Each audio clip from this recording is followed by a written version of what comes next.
It is my great pleasure to introduce our penultimate speaker of the day. He is a scholar who has actually influenced me quite personally and intellectually through his work on a project that he co-organized last year in Toronto, a conference called Diasporic Hegemonies, that really did some groundbreaking work in trying to reroute our understandings of diaspora studies by way of sexuality, queer theory, Canadian studies, Canadian Black communities, as well as the mutual imbrications of diaspora and indigeneity. Ronaldo Walcott is Associate Professor of Cultural Studies at the Ontario Institute for Studies in Education and the Institute of Women's and Gender Studies at the University of Toronto. His teaching and research is in the areas of Black diaspora cultural expression, post-colonial theory, queer theory, and multicultural debates. He is the editor of New Dawn, the Journal of Black Canadian Studies, and his recent articles include Somewhere Out There, The New Black Queer Theory in Blackness and Sexualities, which is edited by Michelle Wright and Ansha Schumann, and Homopoetics, Queer Space and the Black Queer Diaspora in Black Geographies and the Politics of Space, edited by Catherine McKittrick, who is also here, and Clyde Woods. He is currently completing a book called Black Diaspora Faggotry, Frames, Readings, Limits, and it is a pleasure to say that, and is also in a microphone. And he's also in the early stages of new research on Caribbean queer sexualities, as well as research on multicultural discourses in the post-9/11 world. Please welcome Ronaldo Walcott.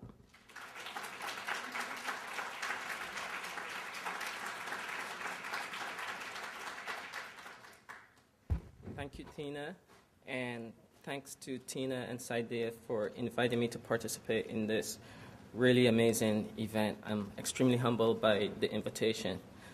Before I get into my paper, I just want to begin by saying that I first met Hazel Carby before she ever met me in the pages of The Empire Strikes Back, in which reading the essay Schooling in Babylon and White Women Listen, and then reading the essays by Errol Lawrence and the other folks in that anthology, really set out the project for Black Canadian Studies. It was like, wow, who are these people writing about 70s Britain?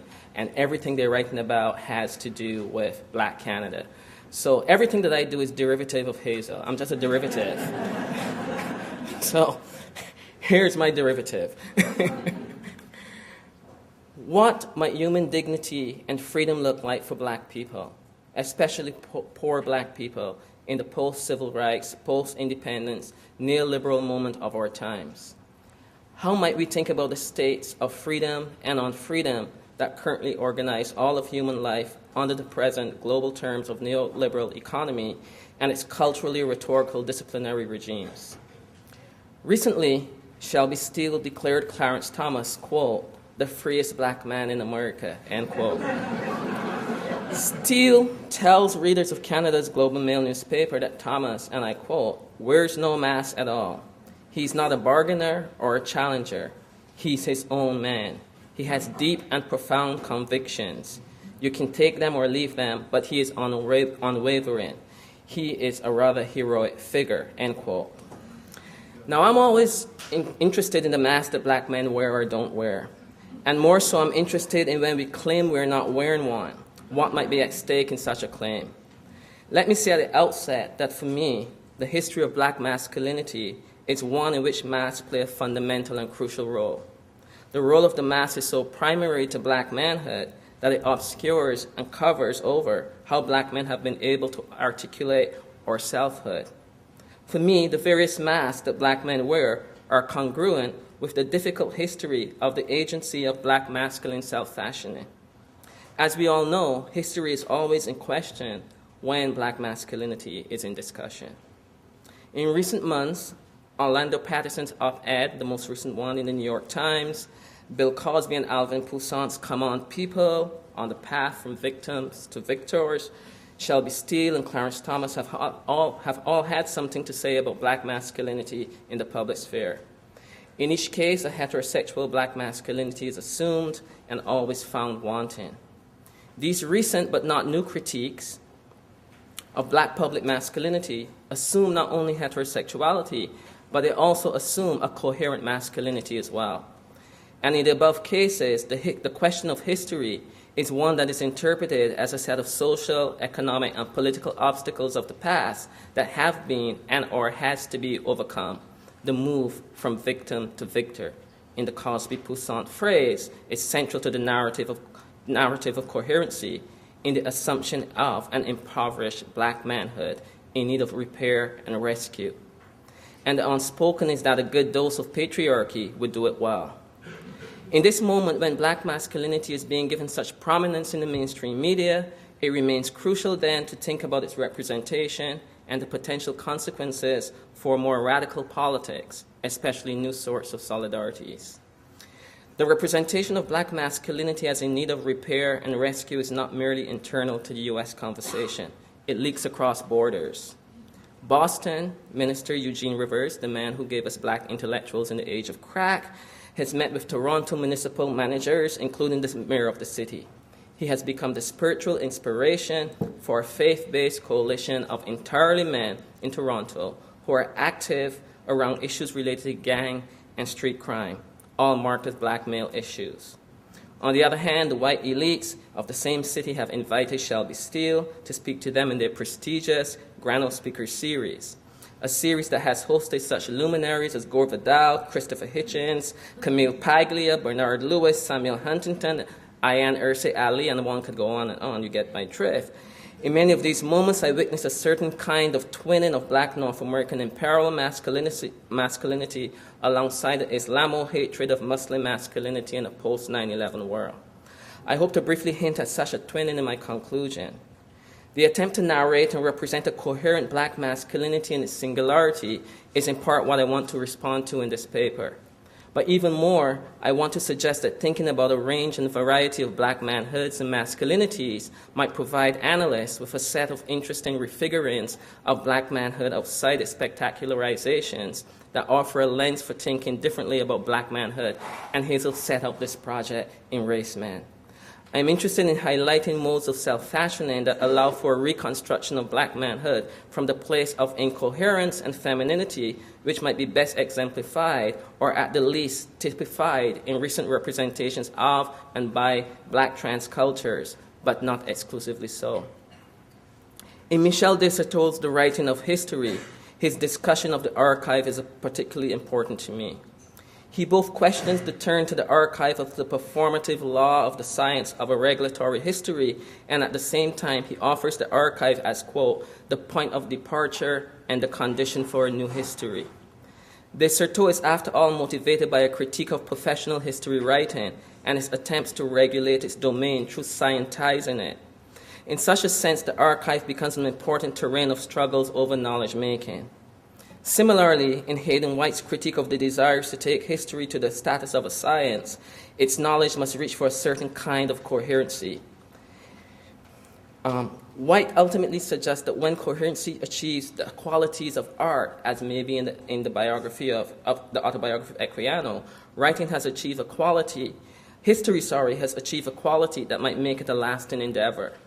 Reading de Certeau and White together allows me to think about the ways in which contemporary conversations concerning black manhood, its representations, and its remaking draw on scientized histories, specific archives, and forms of knowledge making, which produce narratives of a singular black masculinity.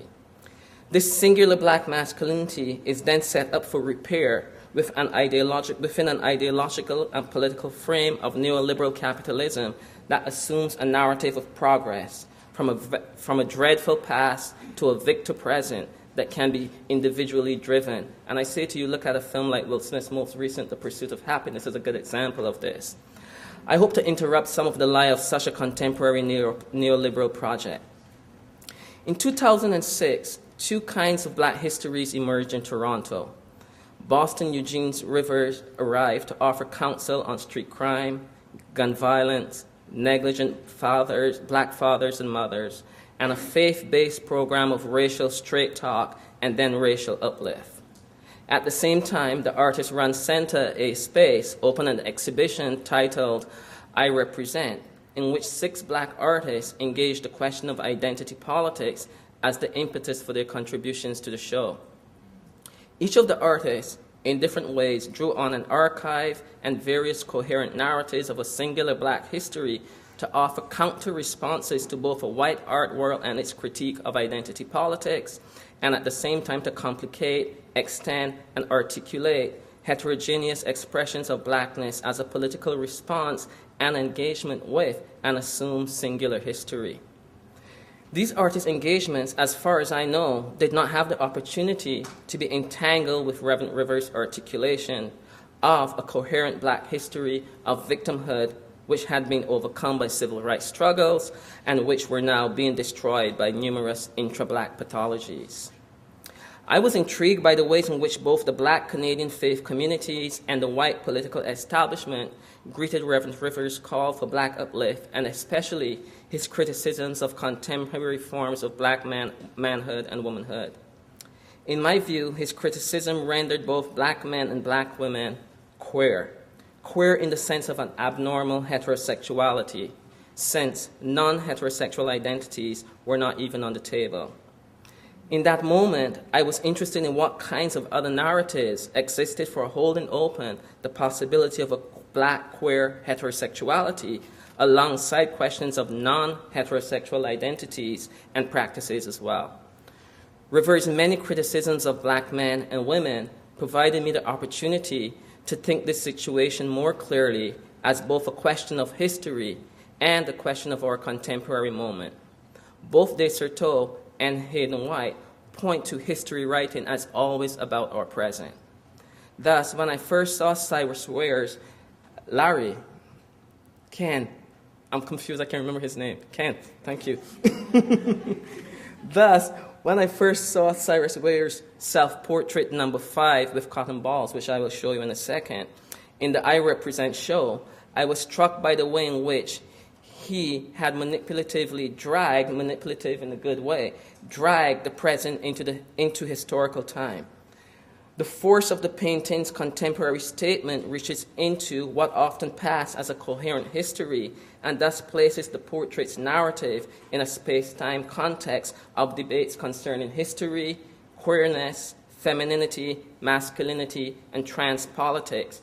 The little machine on the side, there's a cotton gin, and you all know what those are, right? The internal organs of, okay. But most importantly, the painting has provided me a canvas from which to think about contemporary forms of black masculinity in both their singularity and their variety. The ways in which Ware drags and transforms black masculinity and femininity in this work forces a conversation about identity that asks the questions: what makes a black man? What is black masculinity? How might we imagine black masculinity? To read this image is to engage the history of plantation slavery, the production of modes of black selfhood, especially womanhood and manhood, and the contemporary politics of non-heteronormative and non-gender normative identities, desires, and practices. In essence, the complicated politics of identity and representation announces itself. In this instance, I'm interested in the complicated narrative of masculinity this portrait holds for discussions which assume a coherent masculine subject of black selfhood. The painting is an actual self-portrait of the artist, who identifies as a trans man. Ware, who was born in Memphis, Tennessee, and lives in Toronto, has an investment in art raising difficult political questions that might otherwise not be articulated in the realm of some black discourses concerning identity and history. Since the culture wars of the 1980s and 1990s, which I suggest continues in a revised fashion across the arts, the humanities, and the social sciences, the question of identity and representation has appeared as if suspended while a kind of low-intensity warfare carries on all around it. I'm interested in Ware's painting because it offered me many access points to think about my own masculinity in ways that I do not often encounter.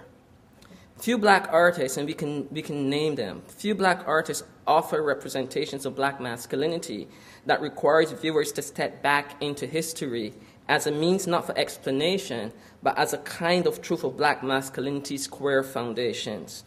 In my view, Ware's painting offered such an opportunity, but it also offered the opportunity to engage in coherence as an analytic for thinking about human possibility.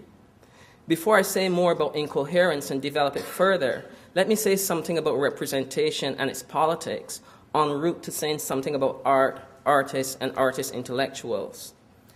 In Hazel Carby's Reconstructing Womanhood, she writes, and I quote, "I use the word representation in two distinct ways, as it is formally understood in relation to art and creative practices, and as it applies to intellectuals who understand themselves to be responsible for the representation of the race, defining and constructing in their art its representative members and situating themselves as representative members of an oppressed social group." In the above definition, the politics of representation is an important factor in delineating the work that representation does.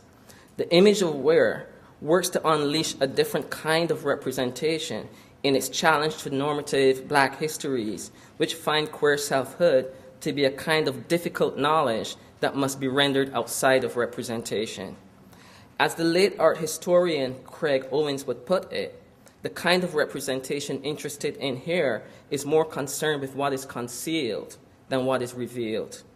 It is indeed the question of concealment that I think has been sorely missing from conversations concerning black masculinity.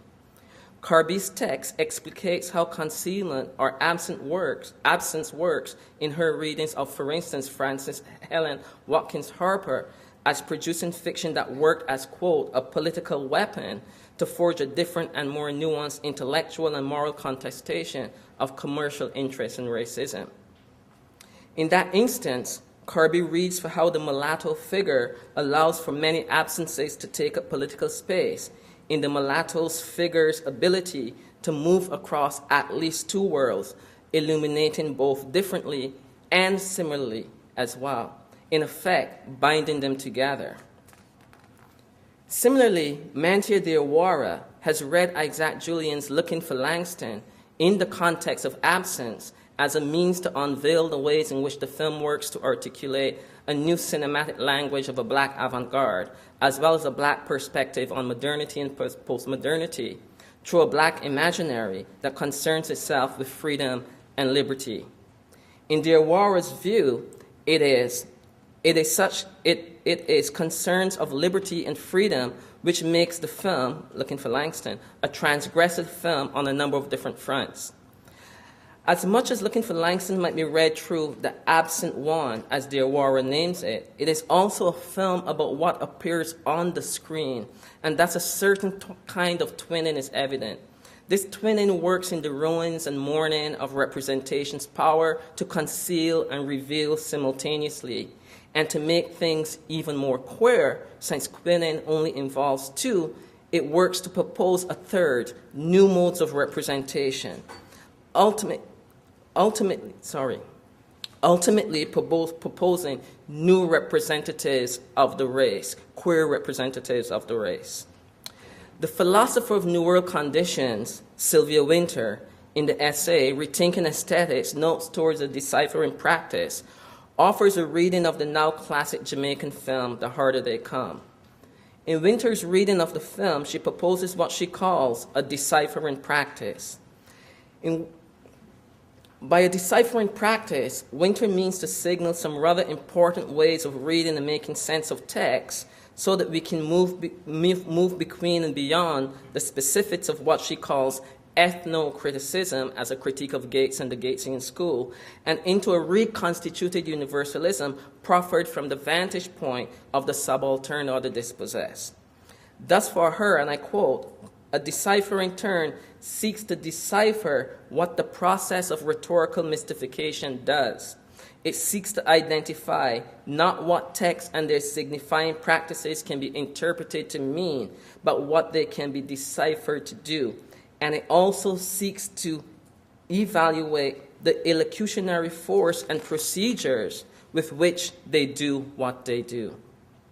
Furthermore, Winter posits that the question of taste is important to a deciphering practice because it challenges the Western middle-class cultural imaginary in an attempt to offer a counter-politics which seeks to produce, quote, a global popular imaginary whose referent telos is that of the well-being of the individual human subject and therefore of the species, end quote. Thus, a deciphering practice is about attempting to engage in a political process that concerns itself with changing our present governing orders of rule for both individuals and the collective body politic. Sylvia Wynter, in attempting to think the political inside the aesthetic, is not at all trying to reduce art to a crass notion of politics. Rather, Wynter attempts to argue and demonstrate that art always speaks for some kind of politics. I turn to Wynter in the context of Carby and Dearwara to animate the reading of a film that I think encapsulates the kinds of questions I have been pointing to up until this point. Can we have the video now?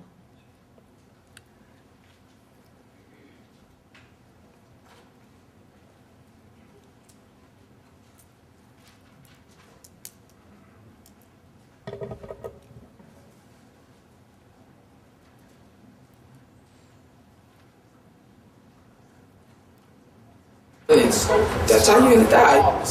A true survivor. Bitches ain't get no lava. When it came to he best believe the purse was on fire. Stash 20s, red tops, and mixing the tits. Bitch was quick.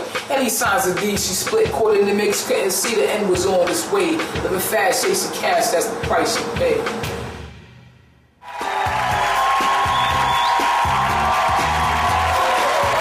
RJ, would you say that this is a new thing? It's not a new thing. Studs have been around just like men and women have been around. It's nothing new. It's not that you're trying to be a man or you want to be a man. It's just who you are inside. You like wearing what you wear. No one tells you what you can wear. That's a little Ricky, right? Yeah. How you doing? All right. And I think men think that we're always trying to bash them, and we're not bashing you. We're not saying you're no good. We're just saying that we're better. Oh.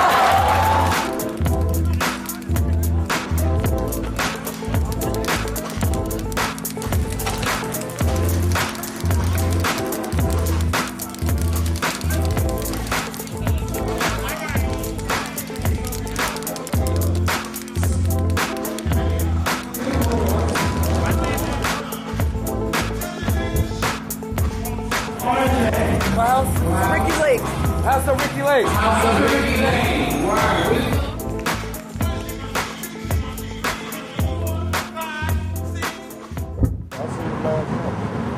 People sort of asked me if I was a girl or a guy when I was 15. I wanted to see Marquise, but I really knew I couldn't mess with school no more. So the teacher asked me if I was a girl or a guy, and then when I told her I was a girl. I think we went a couple of frames forward, and I wanted to show you the last person who was rapping.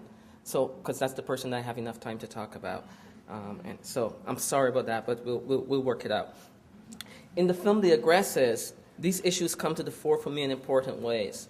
The Aggressors is a transgressive film about masculinity and its twinning with femininity, both queer and equally troubled by race, blackness, and particularly class in the United States. The film follows 6 persons in New York City, 5 of them identifying as African American and the 6th Asian American, with remarkable complications for the categories African American and Asian American.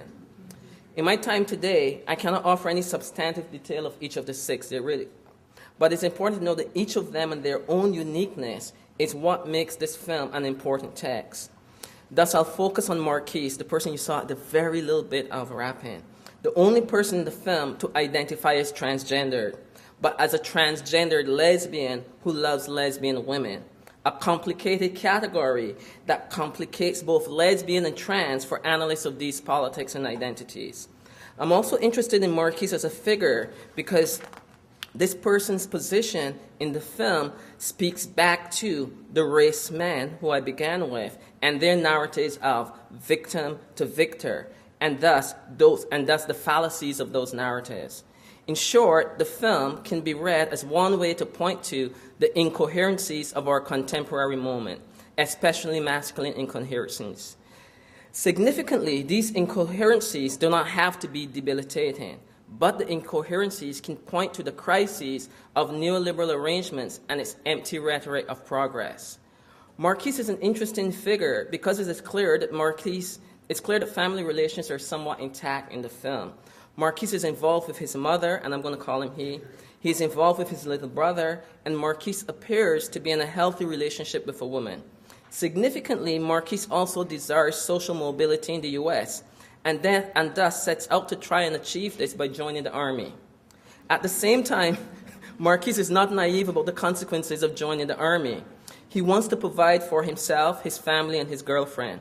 In this fashion, Marquise articulates one particular rhetoric of manhood. At the same time, Marquise is ambivalent about masculinity, variously referring to being a woman and stating, quote, "You don't have to be a man to raise a good man," end quote, in reference to his younger brother.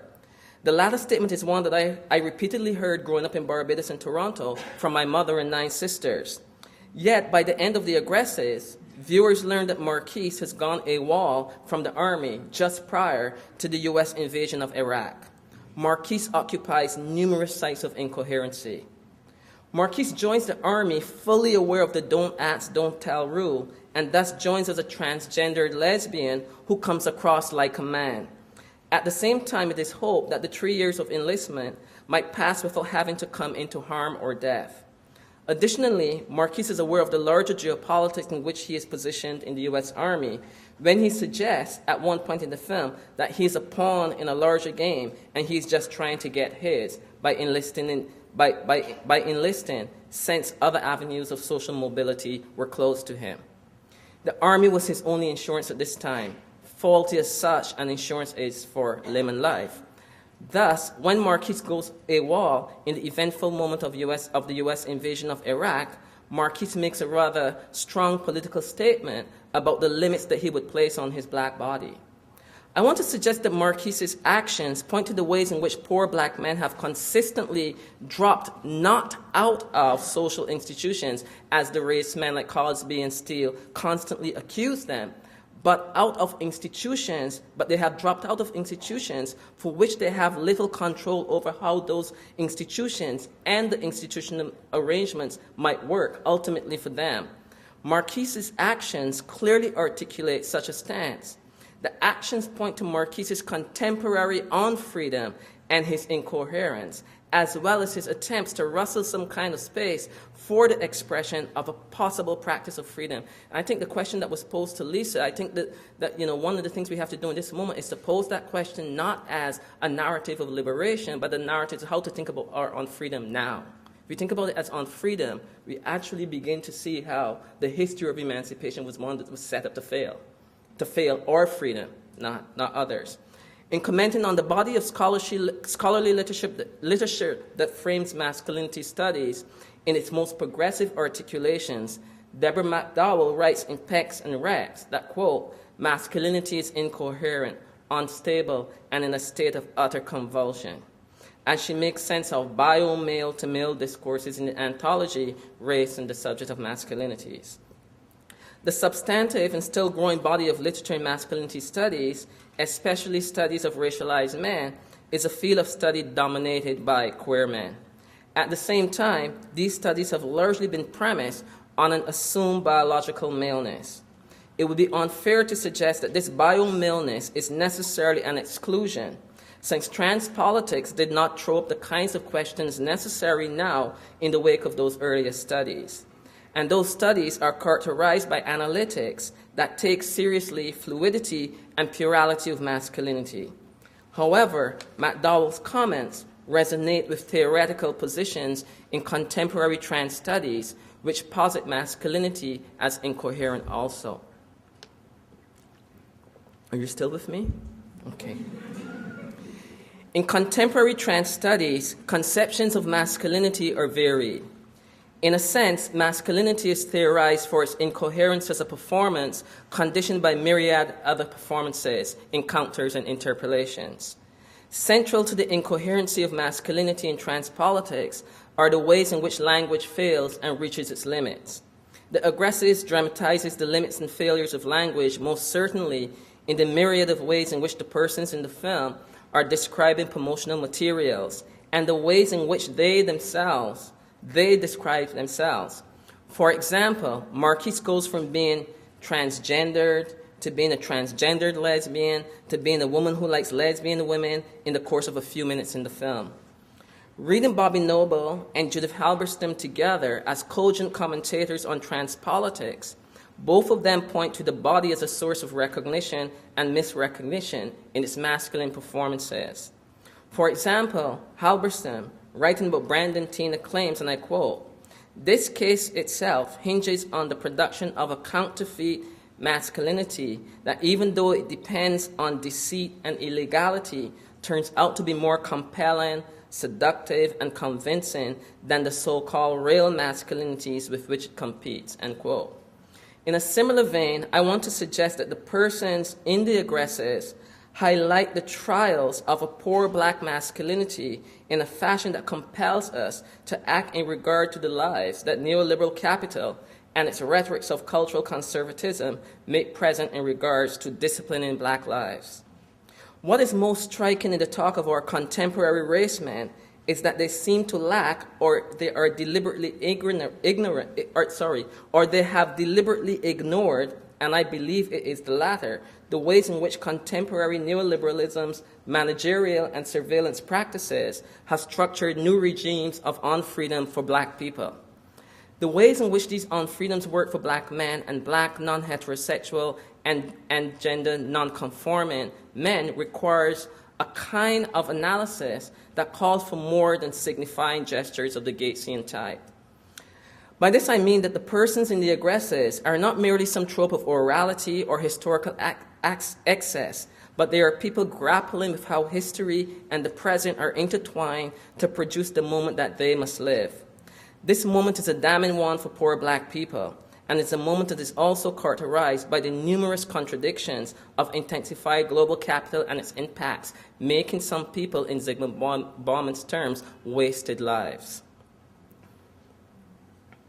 Marquise's actions highlight, I think, some of these tensions and contradictions. Thus, as scholars of culture and its numerous economies, we need to think these moments carefully. We need to think about the work that we must do, living at the heart of empire and benefiting from it.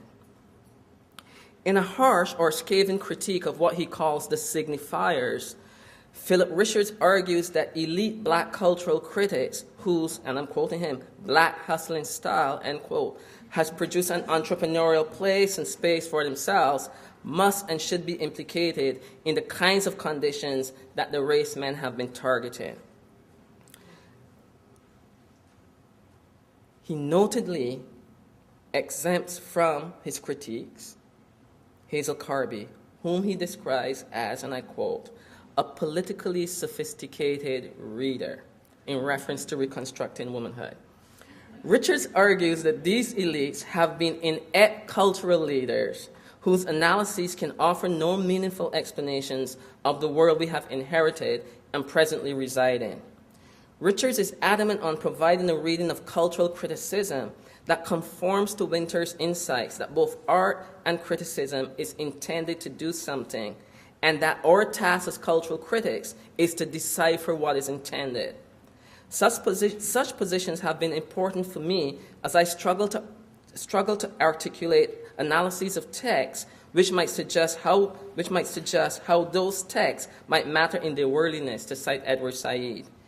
The worldliness of texts remain important as questions of queerness collide in Bush's imperial war, with bombs sent to faggot Iraqis, Abu Ghraib's homosexual torture, alongside Iran's president's recent condemnation here at Colombia and his silly denial of homosexuality in Iran. The war is now not only freeing Afghan and Iraqi women, a feminist war if you want to believe it, but the war will now also free Muslim queers as well. Abdi Osman, a Somali photographer and gay man who has been attempting to think through these positions in the post-9/11 world,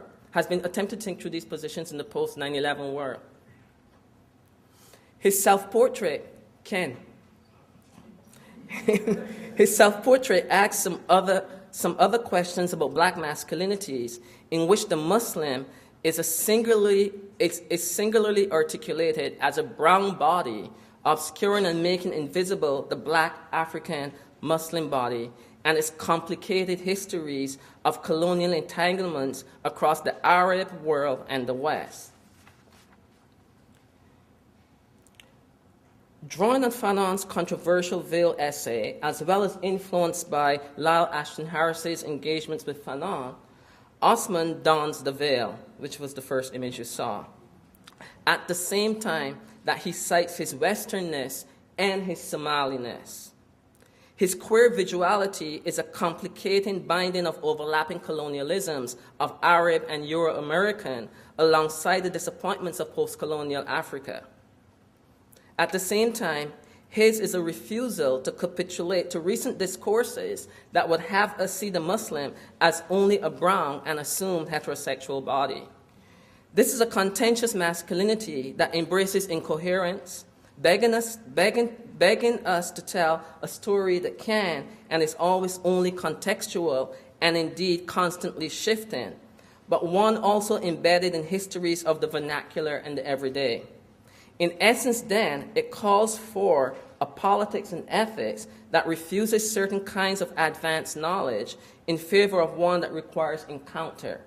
Not encounter as in face-to-face meeting, but encounter as a serious reckoning with our historical time. In this art, black masculinity is always and only a temporal performance, but is never ahistorical, as so much of the contemporary discussion has positioned it. What is at stake then are vernacular cosmopolitan and multicultural histories of subaltern positions. These vernacular cosmopolitanisms point to questions of freedom and unfreedom. A figure like Marquise demonstrates the limited places and spaces that the black poor might be able to occupy to attempt to practice any semblance of freedom. Thus, what becomes clearer is that when the question is posed as one of unfreedom, the modes of managerial and surveillance mechanisms of neoliberal orthodoxies, both economic and cultural, become clearly apparent.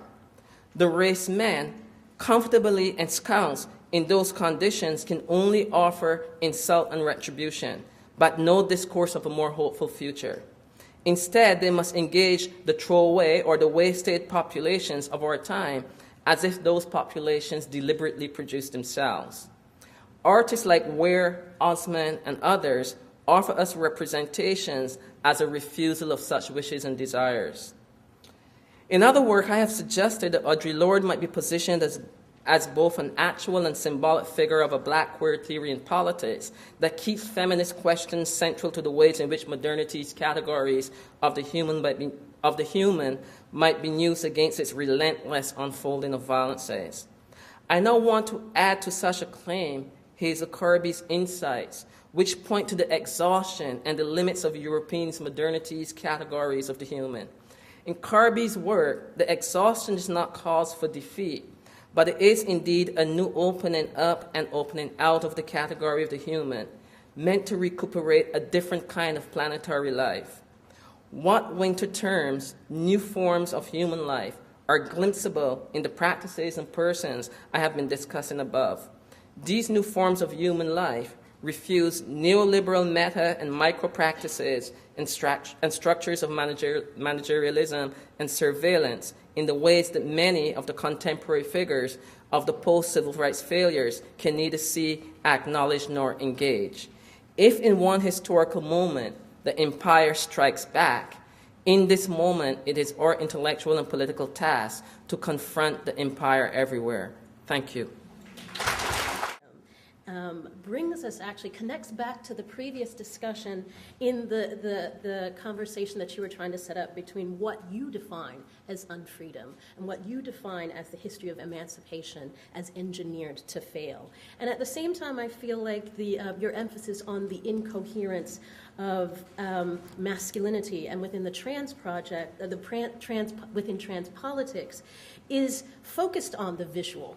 right, in a way that connects right back up to where we started, and McClintock's interrogation of the visual as a site of surveillance. And that site of surveillance was one that theme that you took up again as a deliberate ignored surveillance, deliberate ignorance of the surveillance practices that structure the unfreedom of Black people. So what I just want to do is, in opening up our conversation, is to help us to think together about some of the conversations that we've begun at different points in our 6 hours together today, and simply open it up for you to continue to make those connections. So I'm going to ask Ronaldo to return to the podium and solicit your questions.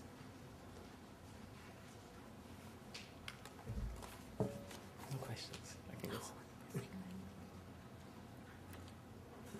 Idea. Wait for the mic. I want to hear more about new forms of human life that refuse neoliberal forms of management. I think you need to say that again for the rest of the audience on the microphone. I want to hear more about new forms of human life that refuse neoliberal forms of management.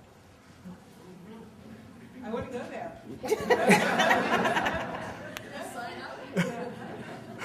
I think to get there, I don't know if I can give more, but I think to get there, as you know, we have to read two people. We have to read Hazel, and we have to read Sylvia Wynter.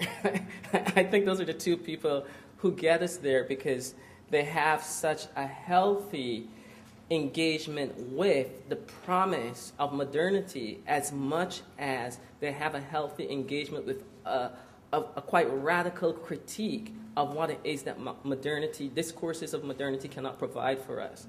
So it is, for me, it's a kind of question of grappling with the promise of modernity and its constant failures, that we might begin to eke out what Sylvia Wynter calls new forms of human life. And it seems to me that part of what that entails is always asking the question differently from how modernity poses it. I think that's what Hazel does in her work. I remember, for instance, I'll give you a kind of very small example. I remember Hazel coming to a university that I used to teach at to present on some of the early work in race men. And it was a huge feminist audience, largely white. And as Hazel talked more and more about Miles Davis, people were fleeing the room. All the white feminists were fleeing the room. And the next day after on campus, there was all of this talk of why is she writing about Black men, in particular a man like Miles Davis. But because she posed the question of feminism from the other side of what others were assuming, they were forced to confront a kind of untaught that would have meant that they would have to engage in a different kind of politics of the South. And so it seems to me that that's what Hazel's work and Sylvia Wynter's work sets up for us. What are the ways in which it's not a work that is offers you some kind of romantic outside of modernity. It's a work that asks you to deal with your own entanglements within it by trying to pose questions back to it. So what kinds of questions should we, as progressive scholars, intellectuals, left scholars, be posing to the regimes of neoliberal capital at this point in time and its cultural arm that I think is well represented by Cosby and Poussin and that whole crowd. In Canada we've got its own arm, and in the Caribbean you've got its own arm and so forth, and in Black Britain its own arm and so forth. And they've emerged, right? They're commonsensical to modernity in a very particular way. First of all, Ronaldo, I just really want to thank you for that talk. Every time I hear you give a talk, I feel like I learned so much that I just need to run out of the room and start rethinking everything I thought I knew. I have a question, a practical question, and this does link in the way that Tina invited us to think about, back to Anne's presentation this morning, because both of you were talking in different ways about instabilities. I'm thinking about Anne's observation regarding the fixing of what's really an oscillatory masculinity in the still photography that we get from a number of torture sites, and of course you're talking about an unstable masculinity as well. The question that raises for me is, how does the cultural critic gain a purchase for the sake of analysis, which in some ways is itself a fixing undertaking on these necessarily unfixed phenomena. Do you have an account of how you yourself proceed with respect to analysis of oscillatory or unstable entities that might be useful for other people to hear? I don't know. But I guess the only thing I can say is context. That, you know, one reads these moments within their context. So, you know, for instance, Osman's photograph or the aggressives, these things don't necessarily, they're not trans-historical. They're produced within very particular historical moments. So, for instance, the image that we're looking at, you know, is a Somali man who lives in Canada, who spent part of his life in Kenya, and is trying to think through a series of claims about the absence or the invisibility of the African, meaning the continental African homosexual, at the same time that he's trying to grapple with what he is now seeing as his own inheritances of both a kind of black diasporic history and politics, and trying to speak back to the places within kind of Western discourse around, you know, the assumption of a Muslim body as equating to a brown body. And in the Canadian context in which he's producing this work, you know, the folks, the social scientists who work with stats tell us that, in fact, Somali Muslim women in the Canadian nation state have suffered the worst kinds of violences in the post-9/11 world. But because the Muslim body is conflated with a black body, the evidence of that is nowhere to be seen. So this is a response that's very context-driven.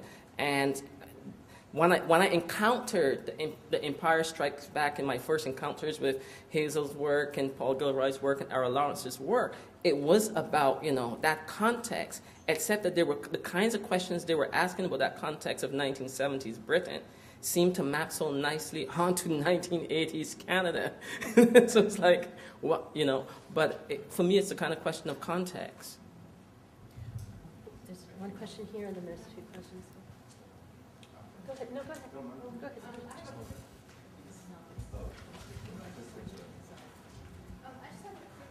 That brings us back a little bit to Lisa Lowe's presentation.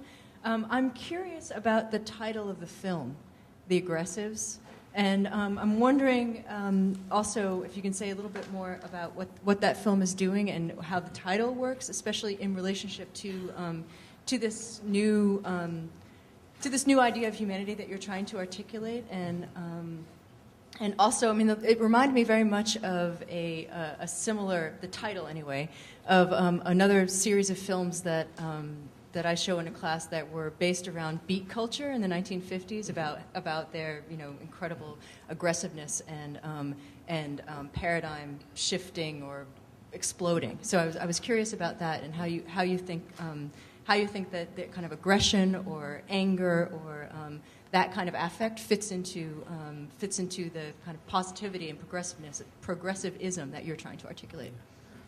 Well, one of the things that makes the film The Aggressives a really amazing cinematic text is that the 6 persons in the film all bring to the kind of question of identity a range of ways of talking about it. I mean, it's a film, I think, in which language really fails us, as I kind of said very fleetingly, both in terms of how it's been promoted and in terms of how the persons in the film talk about themselves.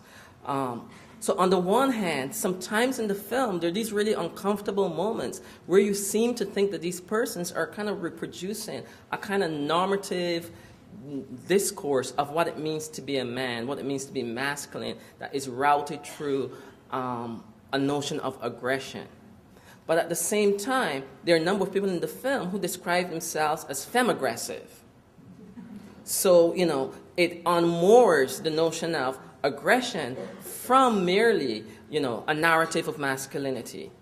And at the same time, there's this as a viewer of the film, you get a sense that Don Peddle, the filmmaker, is also trying really hard to offer a definition.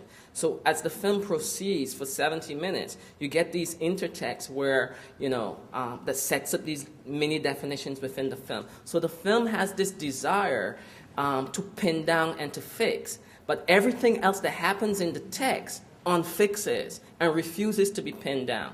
And that's what I think makes the film a really wonderful text, and a text that can be a kind of counterweight to the ways in which the new conservative race men are fixing poor black masculinities. Those masculinities are being fixed in a way that they never slide. There's almost no agency in terms of how people might make choices around how to construct lives that are, in some senses, barely livable, but lives that people refuse to allow neoliberalism to say are simply wasted lives. And I think the folks in the aggressive really push back against that. Our lives are not just wasted. There's a question here, and then there's a question back over here. So this question first. Thank you. Thank you so much for your talk. It was wonderful. So many of the images that you showed us present the kind of gender disruption that's happening for these artists and for the characters in the aggressives as sartorial. And particularly in the clip of the aggressives we saw, it was about shopping and about consumerism. And so I'm interested in whether there is, whether there's a tension between that kind of consumerism or the idea of adornment and purchasing power with the idea of disrupting neoliberalism and that project of capitalism, like how those two things fit together. Well, I think that, different communities and different people have different responsibilities in relationship to how we mount challenges to the neoliberal order. So as cultural critics, as intellectuals engaged in some project in which we would like to produce some kind of a more hopeful world, my immediate critique of RJ is not in relationship to RJ going to buy a suit so that he can practice a certain kind of normative performance of a particular kind.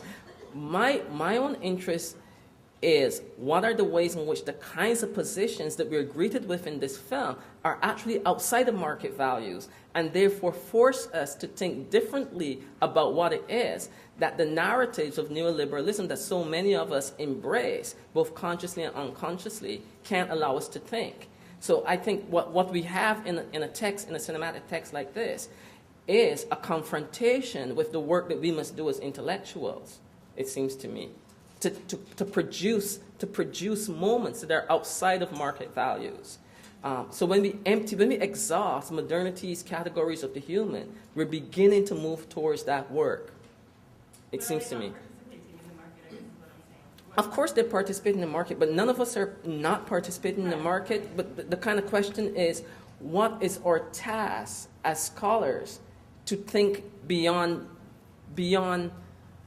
like what we have there, what you saw there with RJ, are particular kinds of actions. But I'm trying to get at another layer, another level, which is the kind of question of what do those actions mean for the work that we must do as intellectuals?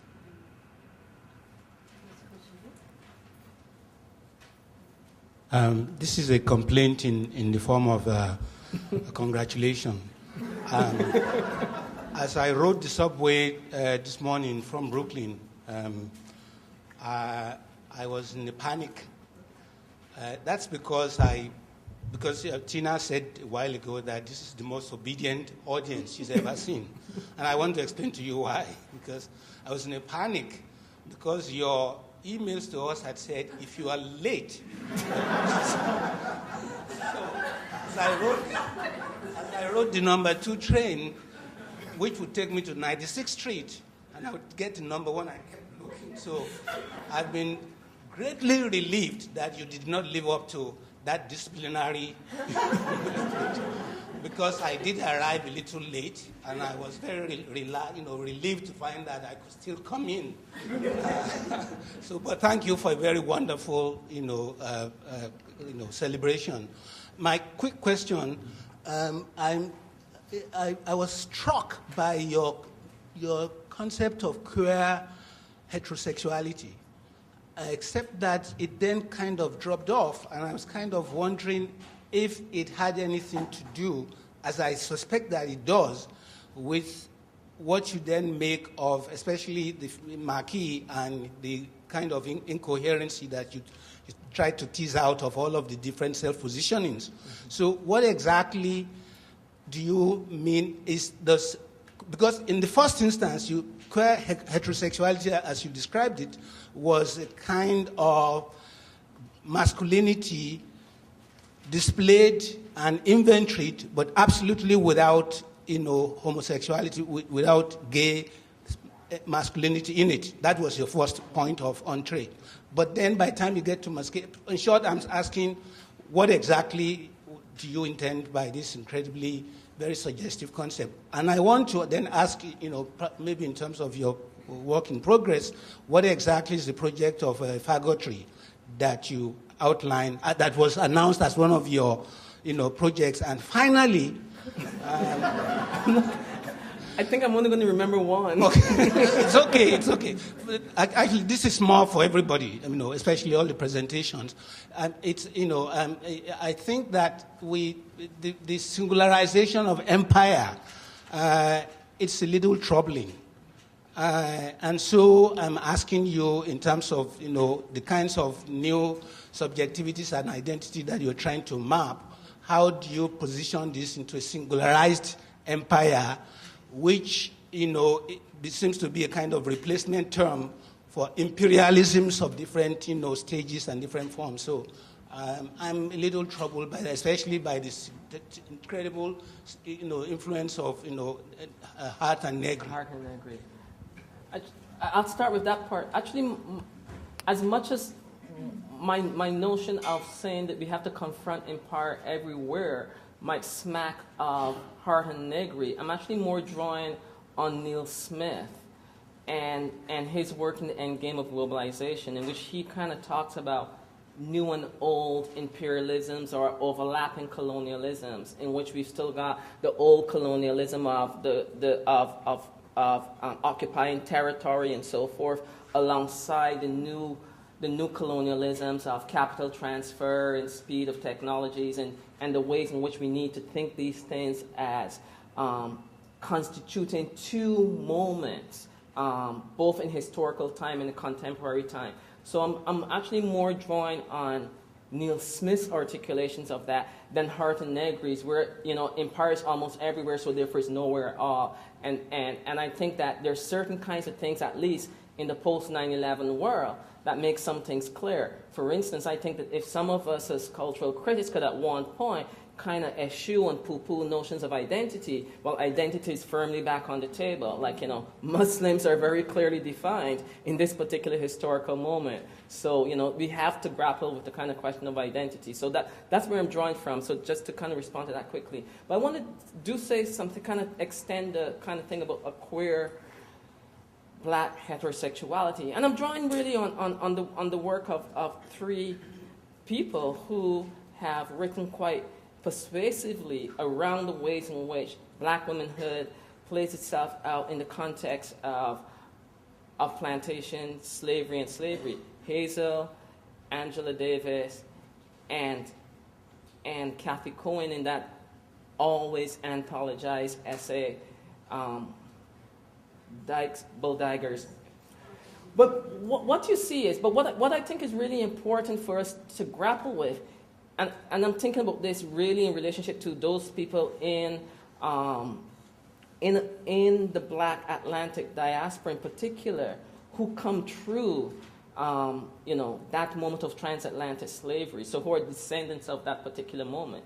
The plantation economy creates for Black people, people of African descent, another way of engaging with the categories of sexuality, in particular the category of heterosexuality. When Black women don't own their bodies and they don't own their offspring, when Black men are positioned really as farm animals in relationship to reproduction and insemination, we have to think very, very differently about what heterosexuality then means both its history and its contemporary practice within very particular, within those communities. And so what I'm trying to get at is that to strive for a kind of normative heterosexuality is only to strive for failure. And in fact, when we, the legacy of the Moynihan Report, which, drives the Bill Cosby critique, which drives, the fact that 42 years later that report is not still organizing African-American life in the U.S., but it's organizing black life in Canada and in some parts of the Caribbean and so forth, tells you about this kind of ongoing struggle to try to figure out what heterosexual practice, but what womanhood and manhood and sexual relations might mean for black people. And so I think, I think it becomes important then for us to say, or to begin to articulate or think through the kind of question that plantation slavery produces, in quotes, and I don't mean this in a bad way, a kind of abnormal sexuality for all black people. And if we begin there, we have an entirely different conversation about the consequences of what that means, it seems to me. We are actually almost out of time. We're actually out of time, but I have got to recognize one person who has been recognizing everybody else. Erwin, our usher, who has been handing around that microphone, wanted to ask a question. So that's going to be our last question. Okay. You're talking, and I'm thinking about how to formulate this question, so it's going to sound a little muddled. But the question is basically, you said something before about beyond the market. And my investigation is the problem of thinking of a beyond. And I was wondering if you could think about how the beyond almost necessitates the reinscriptions of double binds, and how the problem of maybe thinking about a different way of conceiving an emancipatory moment other than a beyond. Well, yeah, that's a really good question, and you're absolutely right, except that I have two kind of responses to that. One is that in some ways, I'm probably an unreconstructed Marxist. So I still think that, at least I was born in the moment when there was an alternate system to capitalism. I still think there's the possibility that we could have one. But, on a more kind of theoretical level, I think that, progressive scholars, left scholars, have to begin to re-articulate notions of of utopia. Like, I think we have to grapple with a notion of a beyond that's not transcendent. It's located in where we're presently at, but it has to gesture to the possibility that life can be something other than what we know it to be now. If we cannot imagine a life that is something other than what we know it to be now, then what's the use of carrying on? I think that's why, for those of us who come through slave lineages, that's what those folks struggled with. They were able to imagine a life that was something other than what it was at their particular moment. That's the challenge for us, it seems to me. Thank you. Thank you.